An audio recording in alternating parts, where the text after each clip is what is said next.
Boa noite, amigos, sejam bem-vindos ao programa Grisa TV, um olhar pangrisiano. Boa noite, Dr. Pedro. Boa noite, Douglas. Estamos aqui para mais um programa que, graças a você, me dizem que ficou mais animado. Tá ok, então. Dr. Pedro, o tema de hoje é muito interessante. O Dr. Pedro vai nos informar qual é o principal problema, ou o único problema, existente hoje em dia na humanidade. Qual é esse problema, Dr. Pedro? Eu diria que não é só hoje, desde sempre e para sempre. Eu digo, o verdadeiro problema que existe no ser humano chama-se insegurança. Digo, porque, na verdade, outros fatores emocionais, outras manifestações emocionais sempre têm origem na insegurança. E como surge a insegurança? A insegurança surge quando a pessoa está diante de um perigo. Porque somente diante de um perigo, em que ela se sinta ameaçada, ela vai se sentir insegura. E esse perigo pode ser real ou imaginário. E pode ser de vários tipos. Então, essa primeira constatação que eu fiz, porque eu costumo dizer que eu sou aquele pesquisador inveterado, que até que não percebo qual que é o ponto inicial de alguma manifestação, eu não desisto. Tanto que no meu tempo de criança, como eu já contei aqui, eu comecei a perceber que a chegada de um nenê, inclusive lá em casa, que eu tive vários irmãos que nasceram depois que eu já era criança, digo, pelo menos 3, 4. Então o que acontece? Eu percebi que isso sempre vinha cercado de um certo mistério, que vinha cercado de certos cuidados. Então eu comecei a prestar atenção, especialmente nos pais. Eu percebi que quem se dedicava mais com a criança era a mãe. Então eu comecei a observar mais as mulheres que tinham filhos. Até que eu descobri que o neném vinha do útero de uma mulher. O que eu considero que essa foi a minha primeira descoberta científica para mim, e que eu era criança ainda, 5 anos, com 5 anos eu já descobri isso. E depois, como eu já contei aqui, eu me tornei especialista em barriga de mulher. Então, especialmente mulher grávida. Então eu digo, assim também, a insegurança, ela começa fui perceber que ela... Porque tudo isso sempre, veja, eu sigo o método qualitativo de pesquisa, que eu geralmente começo pensando em mim mesmo. Por isso, até no programa anterior nós falamos do autismo, eu percebi que eu também era extremamente tímido, mas eu fui perceber que outras características do autista eu não tinha. Então, mas que isso também me desenvolveu muito na parte da imaginação e na observação das coisas pequenas, dada a limitação visual. Então eu percebi também que as inseguranças muitas que eu desenvolvi pela limitação visual. Então me permitiu perceber que quando eu ficava nervoso, quando que eu ficava irritado, quantos que às vezes gritava, quando era criança chorava. Eu fui um chorão no tempo de criança. E hoje o pessoal acha que isso é até engraçado, porque eu digo, graças a Deus, eu aprendi a entrar na festa da vida. Mas então a insegurança começa quando? Diante de um perigo. E eu fui perceber que o perigo pode ser real e imaginário. Então, mas quando é que o perigo é perigo de fato? Quando ele de alguma forma representa a ameaça de morte. Em programa anterior, eu fiz uma afirmação que me parece não ser tão comum, mas que é percebido por todo biólogo, pelo menos. Todo ser vivo, mas especialmente o ser humano, vive entre a vida e a morte. Começa pela vida e termina pela morte. Então, pude perceber que o perigo só é perigo quando representa a ameaça de morte ao indivíduo ou ao grupo. Porque às vezes a insegurança vem no grupo. E aí eu tenho estudos até sobre macacos e tudo mais, que tempo de criança, até os 13 anos, eu vivi na roça e lá perto de casa sempre tinha mato, e nesse mato sempre havia macacos que depois eu fui descobrir que eram os bugios, né? Que gritavam muito e às vezes estavam em 2, 3, às vezes estavam sozinhos, às vezes estavam um grupo de macacos. Então, quanto a gente, às vezes eles parecia que já tinham entendido que espingarda pode feri-los, então a gente levantava a enxada e mostrava o cabo da enxada, eles começavam a gritar, havia até fêmeas que mostravam os neném para a gente, porque eles pensavam que fosse uma espingarda. Então era como se ela pedisse, não mate o meu filho. Isso era impressionante. Nosso tempo de moleque, fazíamos isso para brincadeira, mas hoje analisando essas nossas brincadeiras, quanto essas macacas se assustavam, quanto que aquelas bugias gritavam. Então, gente, isso é muito mais profundo e muito mais real também em outros seres vivos, não só no ser humano. Então, digo que o único problema da espécie humana é a insegurança, que depois, quando cresce, vira preocupação, vira medo, vira pânico, se torna desânimo, se torna tristeza, se torna angústia, se torna paralisa a pessoa e o pânico faz fugir, ou então diante de um perigo que a pessoa parece que é capaz de resolver ou de dar conta dele, vem a raiva para tentar destruir o perigo, ou vem a coragem para tentar organizar e evitar e afastar-se do perigo. Assim, então eu fui perceber que toda a evolução emocional de uma pessoa principia naquilo que pode ser chamado de insegurança. Ok, doutor Pedro, hoje em dia com o dinamismo que a nossa vida tem, as coisas mudam com uma facilidade muito grande, muito rápida, e as pessoas se sentem muito inseguras em relação à sua situação financeira, à sua situação no emprego, à sua situação familiar. Isso é atribuído, gera causa de inseguranças, e hoje em dia pesquisas revelam que as pessoas têm tanto medo de perder o emprego quanto até mesmo de perder a própria vida, porque elas associam a perda do emprego à perda da própria vida. O ser humano em geral, ele tem dificuldade em lidar com a mudança? Sempre, porque toda mudança, toda mudança traz insegurança. Por quê? Porque você muda de referência, se nós aqui, de repente, mudássemos o programa, não tivéssemos um João, um Fernando, umas pessoas, um Silvio, nos ajudando aqui no programa, que estão lá escondidos, mas para nós eles são importantes, a gente não se sentiria tão à vontade. Já nos causaria preocupação. Como é que vai ser o programa hoje? Então, qualquer interferência na nossa vida causa insegurança. Por isso que tem que se ter muito cuidado com as crianças, porque as crianças não têm experiência de vida. Então, a criança, qualquer mudança, até quando ela vai usar uma roupa diferente, se você não mostrou para ela a roupa antes, não perguntou o que ela achava, é porque ela pode ter duas reações. Ficar feliz da vida porque vai ter uma roupa nova ou porque vai ter a roupa parecida com aquele herói que ela conhece. Ou então ela se sente enquadrada dentro de um ambiente melhor ou se sente assustada dentro de um ambiente desconhecido.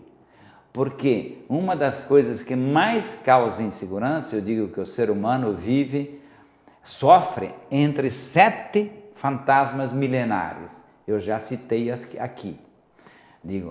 Quais são os 7 fantasmas milenares, que são todas as situações que trazem profundas inseguranças, ou até medos e outros sintomas.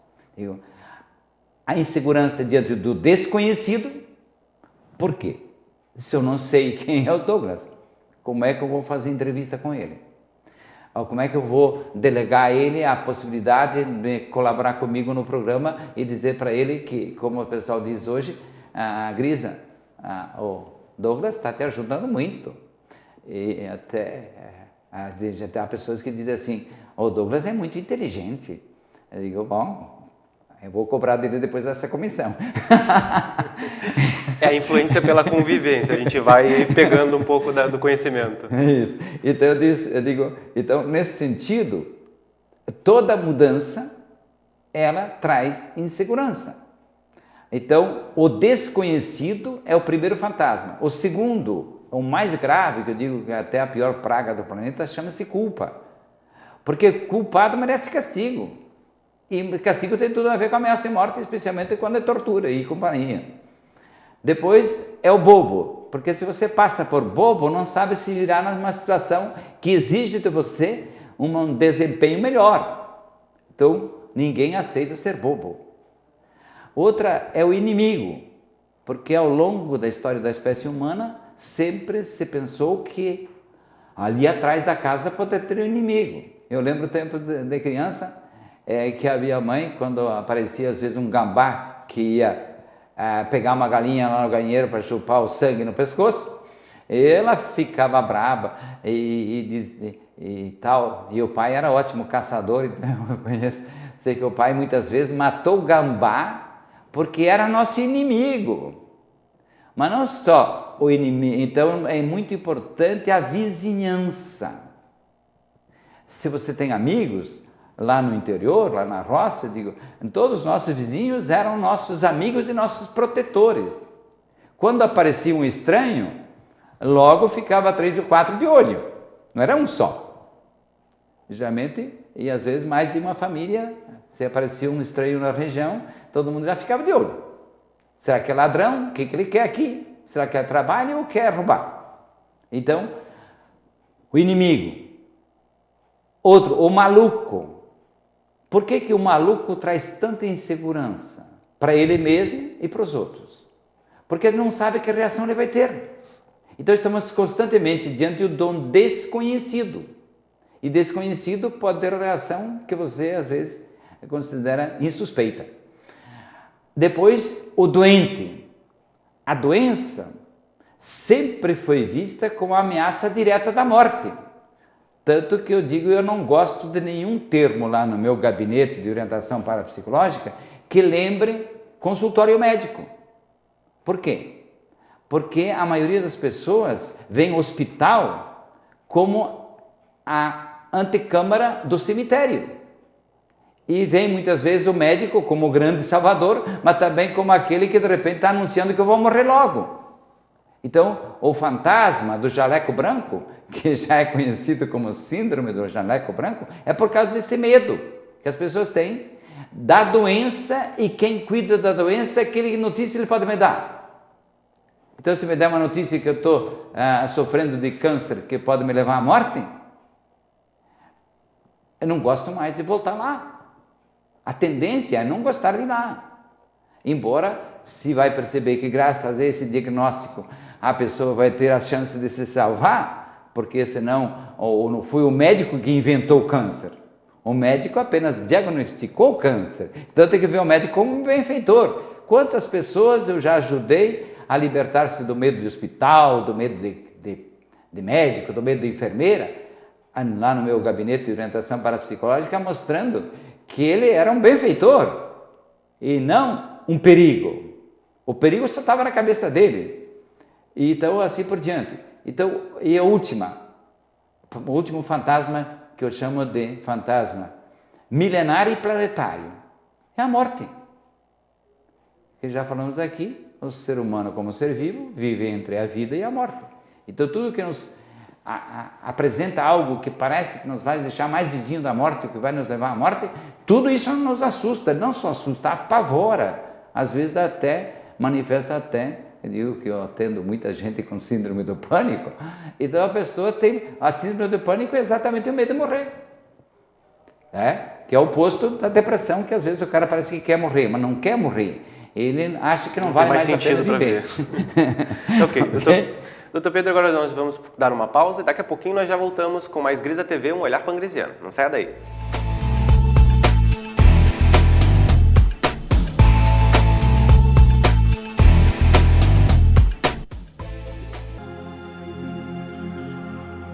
Há 15 bilhões de anos, segundo a teoria do Big Bang, o sistema solar começou a existir e a se organizar num conjunto de planetas, satélites e outros astros, sob a luz do astro-rei, o Sol. Dentre os inúmeros planetas está a Terra, que tem todos os elementos necessários para que a vida seja possível. Esse planeta, seguindo as leis perfeitas e imutáveis, começa a ser habitado e milhões de espécies vivas vão surgindo. Mas a maior obra do grande Criador, o Deus da vida, só foi pensada e criada bilhões de anos após as primeiras criaturas surgirem. Seria essa obra tão complexa, difícil de ser projetada e criada?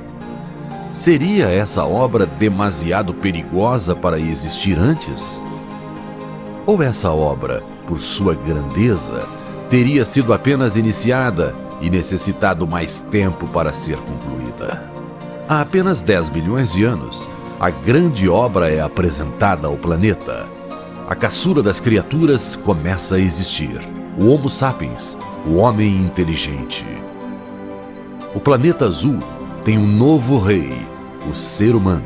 E há 10 milhões de anos, esse ser procura-se. Tenta encontrar sua origem cosmodivina, seu equilíbrio interior, seu autoconhecimento, seu modo harmônico de ser. Nas últimas décadas, dedicou-se intensamente ao estudo das leis que regem a matéria e a cada dia o homem é surpreendido com novas tecnologias que propiciam sempre mais conforto e prazer. E ao mesmo tempo, esse ser sente-se cada vez mais num vazio existencial. E eis então que surge uma nova ciência, a parapsicologia, que vem resgatando o ser humano como tal. Um novo homem, com novos valores, com uma nova consciência, com uma nova cosmovisão.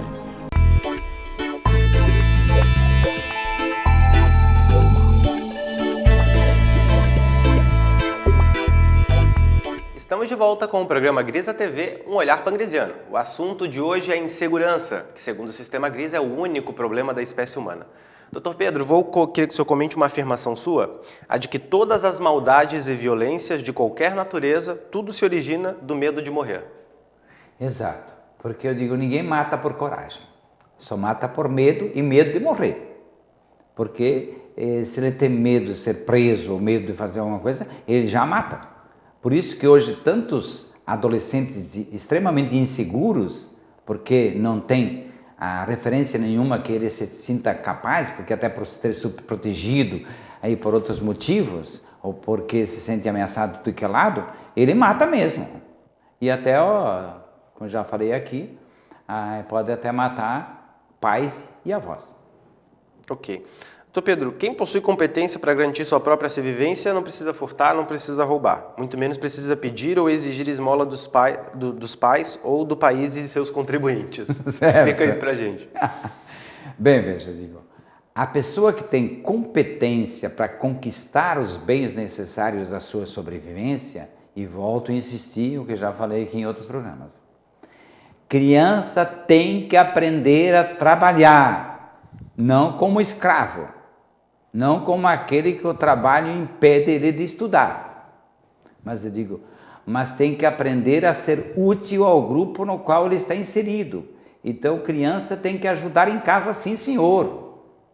Não ser a responsável única pela casa. Digo, mas eu fui responsável único pela casa durante boa parte do dia.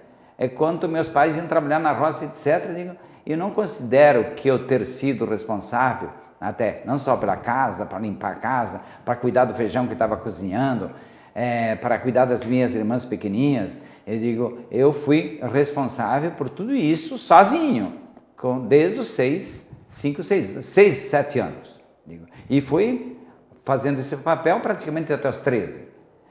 Digo, então, tudo isso me deu muita competência para eu depois saber que se eu precisasse eu poderia me virar sozinho, porque eu tinha me virado fazendo os serviços de casa, colaborando com a minha mãe, colaborando com o pai, etc. Digo, então eu sendo babá, então eu sabia quanto eu podia contribuir e isso me deu confiança.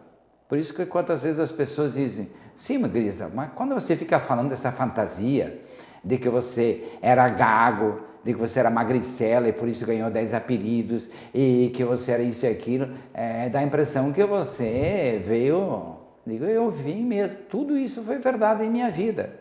Mas também eu tive, os grandes benefícios, até da minha mãe, que dizia: Pedrinho, já fez o que te mandei fazer? E vinha com a vara.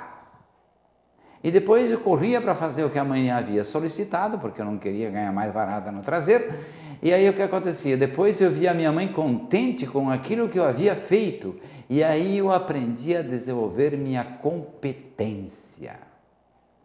E quem tem competência para fazer coisas boas para si e para os outros, recebe o maior benefício, que é a alegria, a satisfação da vitória, a saber que contribuiu de alguma forma para o bem-estar dele mesmo e de outras pessoas.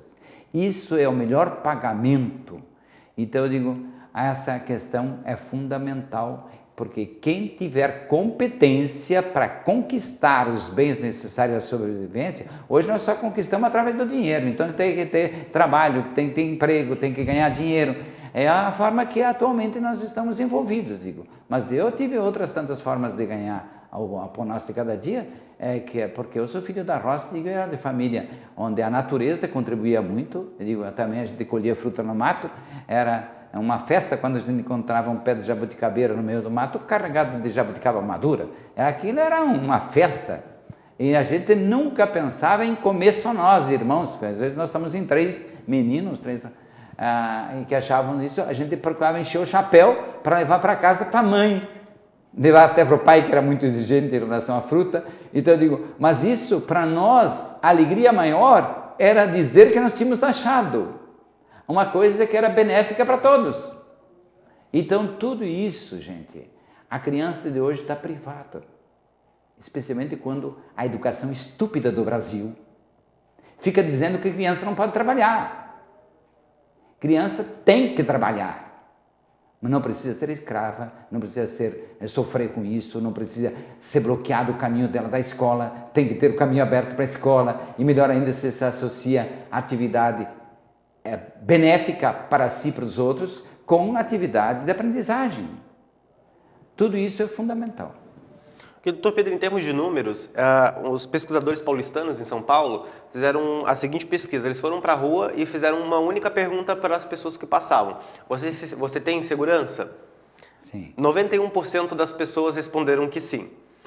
Depois eles fizeram uma nova pergunta para essas pessoas, para verificar qual era a origem dessa insegurança. Apenas 56% relacionaram a causa da insegurança à violência. As outras não sabiam dizer por que se sentiam inseguras. Os outros 40 e tantos por cento, mas admitiram que se sentiam inseguras naquele momento. Então veja, por quê? Insegura até por causa do trânsito. E se for olhar, o trânsito também é uma violência. Mas não é violência se você sabe observar qual a sua hora de atravessar a rua, e não atravessar a rua como galinha espantada. Eu digo, então, existem muitos fatores de insegurança. Insegurança até porque não sei se eu estou indo para o emprego, não sei se eu vou chegar lá e o patrão não vai me mandar embora. Então, as inseguranças são de inúmeras naturezas, não precisa só ser a insegurança decorrente da violência. Só que hoje, eu digo, infelizmente, antigamente a gente dizia que na cidade que era bom, porque na cidade a gente tinha mais coisas, se sentia mais seguro, porque tinha até polícia para cuidar da gente. Hoje, a gente não sabe nem se é a polícia para cuidar da gente. Tem gente que tem medo até da polícia. Né? Exatamente. Mais ainda, até você dizer para as crianças, cuidado que a polícia te pega. Né? É uma forma errada de ensinar a criança. Mas às vezes as mães, na hora do último recurso para fazer a criança obedecer, apela até para esses fantasmas, que cria-se um fantasma novo. Então agora eu vejo que a cidade não tem mais nada a ver com a qualidade de vida que tinha quando eu era adolescente. Ok, doutor Pedro, já respondemos a pergunta por que insegurança é o nosso único problema, também já descobrimos a origem dela. Agora eu queria que o senhor falasse de forma prática, objetiva para os nossos telespectadores, quais são os caminhos que nós temos à nossa disposição para se libertar dessa insegurança. Bem, veja, o primeiro caminho é perceber que perigo está diante de você, que perigo está te incomodando. Eu digo, porque com isso eu fiz autoterapia fantástica na minha vida, porque, eu digo, então o que acontece? Você percebendo de onde vem a insegurança, tem que prestar atenção nos seus sentimentos, tem que prestar atenção no que aconteceu à sua volta, e aí você passa a perceber às vezes que a insegurança não tem nada a ver. Então muitos fantasmas, que eu chamo de fantasma, tudo que causa insegurança ou causa medo, são decorrentes de informações inadequadas ou porque você olhou de um ângulo não adequado. Então eu digo, mas a forma mais simples para treinar é você repetir pensamentos positivos, como sou inteligente e sou capaz, tenho coragem e tranquilidade e sempre me sinto maravilhosamente bem diante de todas as situações. Esse pensamento, quando eu dei uma vez para um rapaz, lembro ainda, um rapaz, acho que entre 18 a 20 e poucos anos, ele dizia, professor, quando o senhor me disse para eu repetir, sou inteligente e sou capaz, tenho coragem, tranquilidade, ele disse, a grande descoberta foi que o senhor disse que eu era inteligente e capaz. Ele diz, a partir dessa constatação, a minha insegurança diminuiu 80%. Porque se eu sou inteligente e sou capaz, diante de um perigo eu posso resolvê-lo. Então eu me senti bem diante de uma situação que parecia difícil, parecia ser um obstáculo intransponível, ou que parecia ser uma situação de fim de vida, ou coisa que eu valha. Então, isso é importante, repetir pensamentos positivos e também sempre perceber que o perigo é maior por causa da sua imaginação, que o aumenta, porque o perigo imaginário sempre é mais ameaçador que o perigo real.